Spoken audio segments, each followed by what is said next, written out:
All right, welcome to the orientation for this RV. This unit is very small and compact. It handles really well. Watch for poles and columns in and out of the gas station, wide turns. You're about a 12-foot clearance, so just make sure that you're aware of that, especially pulling into campgrounds. Sometimes they have some overhead signs. Please be aware of all of your surroundings, trees, bushes, going down roads. This is not an off-road vehicle. You must be on a paved or improved road. And make sure that if you're going over any bumps or anything that you slow down. The clearance on the bottom, we have some people that will actually drop down as they're going over stuff that they shouldn't be going over, and they'll damage the bottom of the coach or catch something on the underside on the undercarriage. But with that said, with those warnings, we're excited to have you take a look at our RV. As we come down the side, we do have a fresh water fill. It's a 40-gallon tank. And the two holding tanks, the black tank, which is the sewage, and the gray tank, which is the sink and shower water, both of those holding tanks are 27 gallons each. You just take the garden hose, or if you're at a gas station, the potable water, you just put it in there and you can monitor the fill level on the gauge on the inside. The gauges on the inside for all of the tank levels, those are just guides to give you an idea. They're not 100% accurate. Sometimes there's a little extra moisture in there. That could be giving a false full even after you dump all the tanks. So just be aware of that. If you know that you filled it, you filled it. If you know that you dumped it, we're going to expect that it's going to be dumped, and then once that tank goes ahead and dries up a little bit, the sensors will readjust. Moving along, we have the generator here. We do have an exhaust pipe. Make sure that you stay clear of that. It can be hot. The remote switch is inside on the control panel. Also, we do have some pre-fill options for the fresh water fill as well as propane. So if you don't want to take care of those, we can have those ready for you, and then you would not need to return them full. We have a couple of exhaust vents here. We have the furnace, which is the top one, and then we have the hot water heater. Please do not lean any items up against those or touch them. They are extremely hot. The hot water heater is a 5-gallon tank. It takes about 15 minutes to heat up. It is a gas or electric based off of your power source if you're plugged in at the RV park, or if you're out in the woods, you'll be using the gas.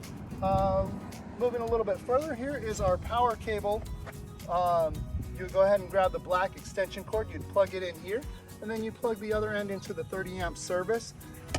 Remember, at times the RV park will shut off the breaker at that RV pedestal. So I get calls from time to time, hey Casey, I got everything hooked up, but I don't have any power on the inside.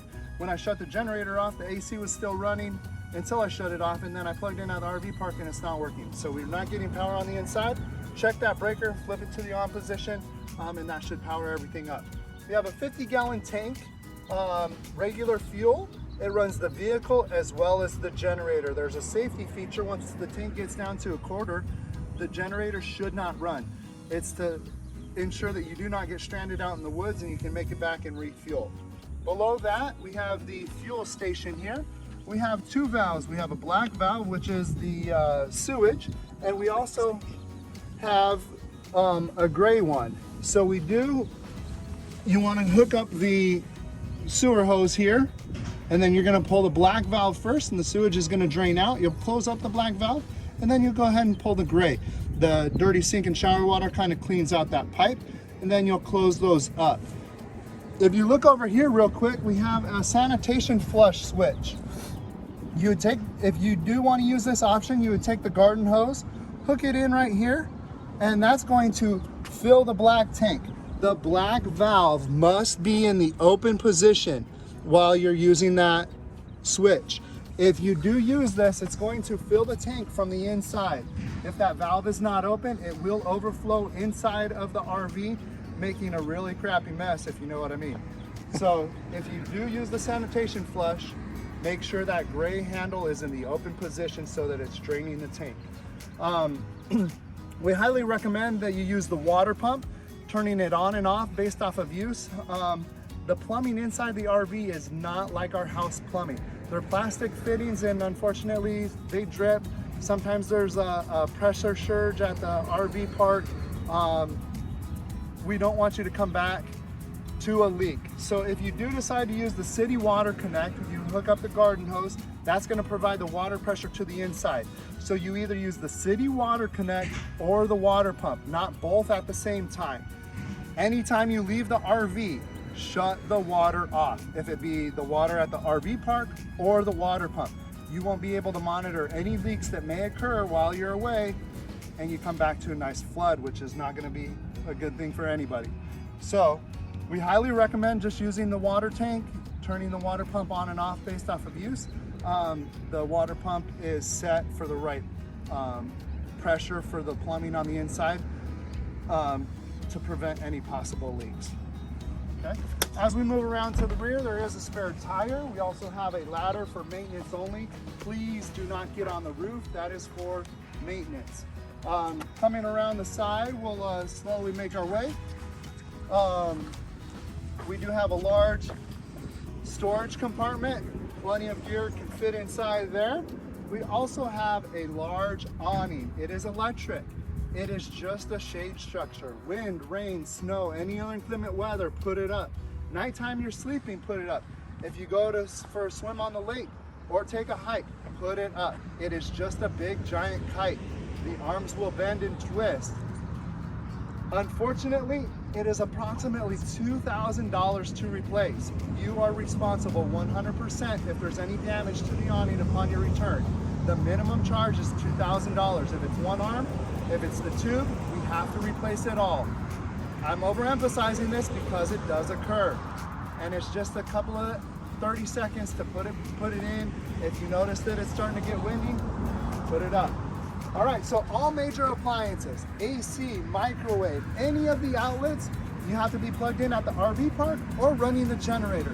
There are two nice exterior outlets. Generator or RV park hookup must be in effect to use these outlets. We have the exterior of the fridge. There's no need to get into there. And this is the propane bay. If you did not select the propane option, you need to return it to the same level that it was at upon your return.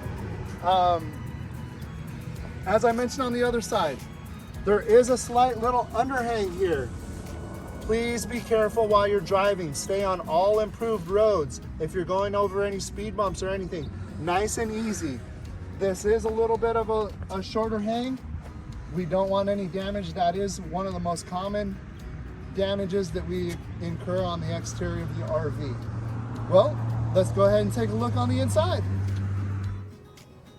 As we step in, there's a bank of switches here. We have interior lights in and out. We have an awning switch, and there is a big light bar underneath the awning. We have the battery disconnect switch. As you can see, it's pointing towards 3 o'clock in the on position. You're going to leave that on for your whole entire trip. Otherwise, you might lose power on the inside. This little black box down at the bottom is just the solar panel controller. There's no need to touch it or do anything there. As we move up on in, we have the control panel. We have the water pump. You will need to turn the water pump on and off based off of use. We recommend that you only turn it on when you're going to use it, and then when you're done, turn it off.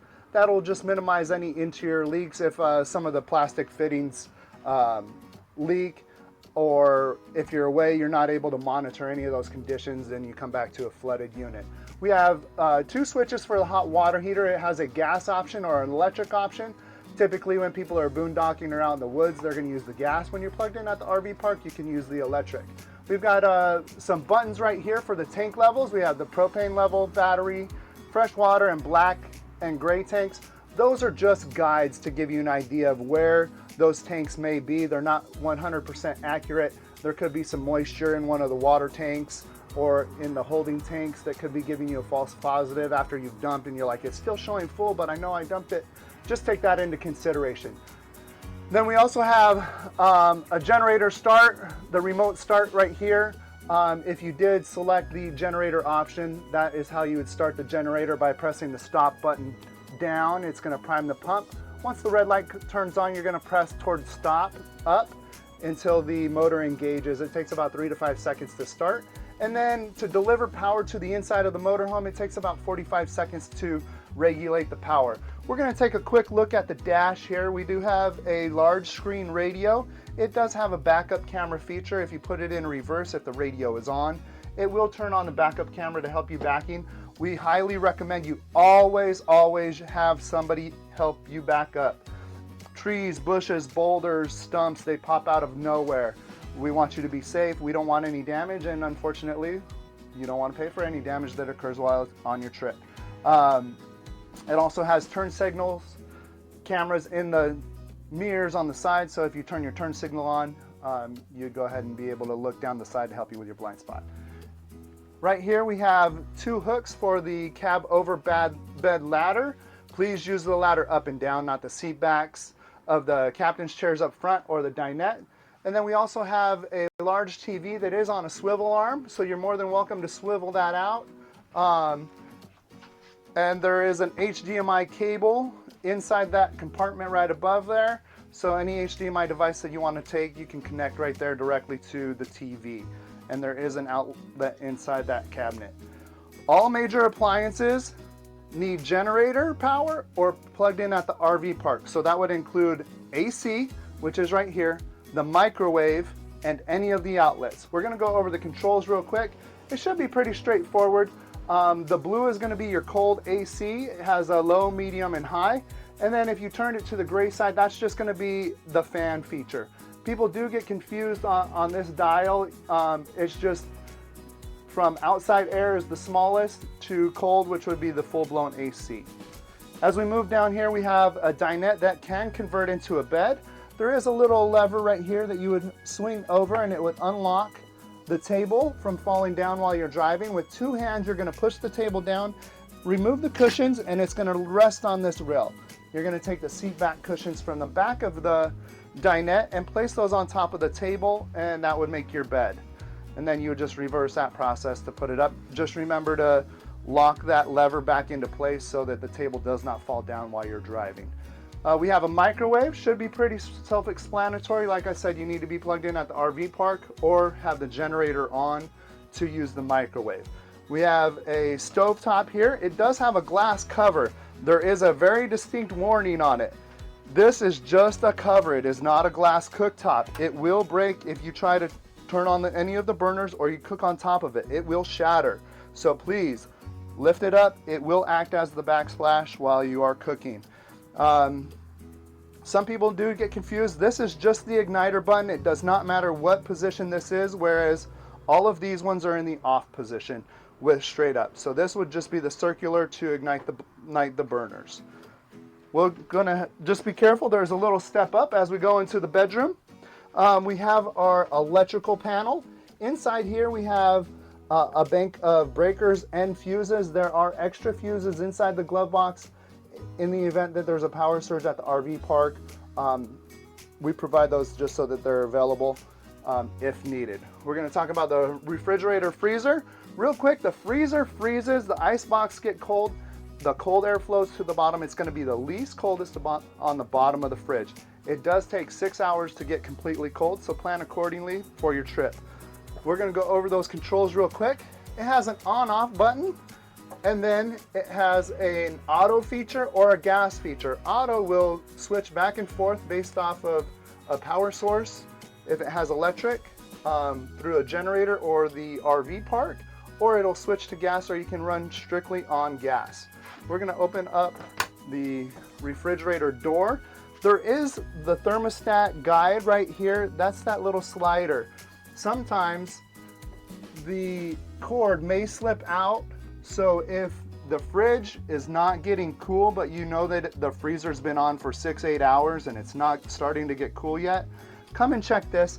If that little cord is falling out of that slider, just slip it back in and then slide it all the way back up to the top.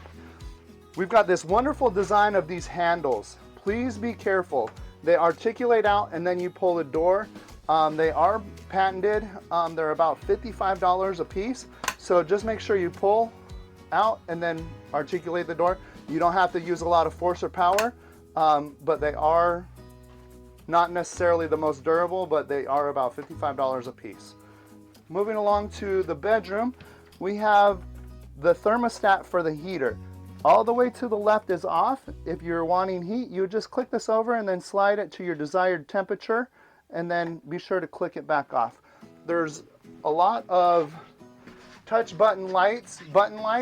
underneath some of the cabinets, and then there's some other light switches that are for the general room areas. We have the bathroom here. We have a foot pedal to flush the toilet. We always recommend about a 5-second count of water when you're using waste or toilet paper. That way there's enough water to waste ratio. We have the GFCI for the entire coach right here in the bathroom. So that test and reset switch is on that outlet. Please use RV toilet paper only, no feminine hygiene products, special wipes, any other items in the toilet, just waste and RV toilet paper, please. And then we have a shower. Should be pretty self-explanatory. Up on the head of the shower, there's a little black lever. That is an on-off switch as well, so you can set your temperature. And then while you soap up, you can shut off the shower head and then turn it back on once you want to go ahead and rinse. The shower door just slides over and it latches into the other side. We're going to get stuck behind the door here a little bit, but as you come around, inside this cabinet right here behind the bathroom door is going to be the collapsible ladder for the cab overbed. And then this little device here, this is the furnace for the entire inside of the unit. There's no vents. This is the location for the furnace that is controlled by that black thermostat by the bed. We look forward to seeing you soon and help you enjoy RVing in our RV.